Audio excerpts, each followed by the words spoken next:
जय जगन्नाथ साଙ୍ଗମାନେ ଆପଣଙ୍କ ସହିତ ନୂଆ ବ୍ଲଗ୍ରେ ଆଜି ମୋର ଜନ୍ମଦିନ ତ ସକାଳୁ ସକାଳୁ ଉଠିକି ମୁଁ ରେଡ଼ି ହେଇଗଲାଣି ଆଉ ରେଡ଼ି ହେଇକି ଏବେ ଯିବା ଆମେ ଟିକେ ମନ୍ଦିର ଆଡ଼େ ଯିବା ମନ୍ଦିର ଆଡ଼େ ବୁଲିକି ମନ୍ଦିର ଆଡ଼େ ଟିକେ ମୁଁ ଟିକେ ଦର୍ଶନ କରିବା ଦର୍ଶନ କରିଲା ହେଲା ପରେ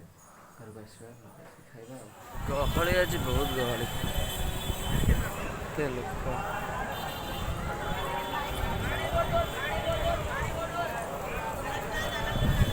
9ଟା ହେଇଛି ସକାଳୁ କିନ୍ତୁ ଏତେ ଗହଳି ହେଲାଣି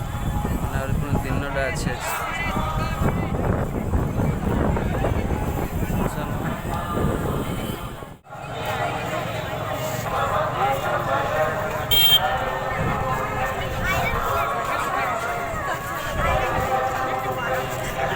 ସାଙ୍ଗମାନେ ଫାଇନାଲି ମନ୍ଦିର ପାଖରେ ପହଞ୍ଚିଲେ ମନ୍ଦିର ଦର୍ଶନ ହେଇଗଲାଣି ଆସିଲେଣି ଆଉ ବହୁତ ଲୋକ ଆଜି ବହୁତ ଭିଡ଼ ହେଇଛି ଆଜି ଅକ୍ଷୟ ତୃତୀୟା ନା ଅକ୍ଷୟ ତୃତୀୟାରେ ରଥ ଅନୁକୂଳ ହୁଏ ସବୁ ଅନୁକୂଳ କାମ ଆଜି ହିଁ ଆରମ୍ଭ ହୋଇଛି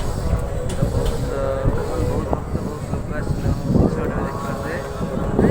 ବ୍ୟାକ୍ କ୍ୟାମେରା କରୁଛି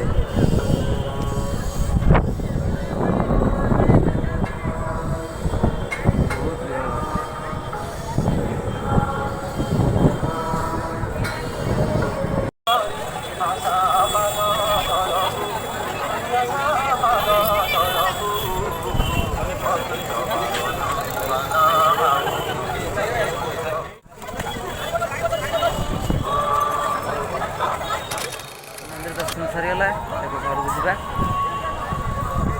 ଜୋର ହେଲାଣି ବି ଖାଇବା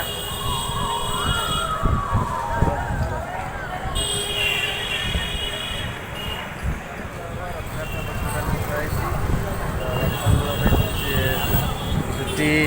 ଚିଠା ପଡ଼ିବାରେ ଲାଗିଛି ଆଉ ଏଇଟା ଟେଣ୍ଟ ଭଳିଆ କଥା ହେଇଛି ଏଠି ରଥଯାତ୍ରା ଅନୁକୂଳ ହେବ ଆଉ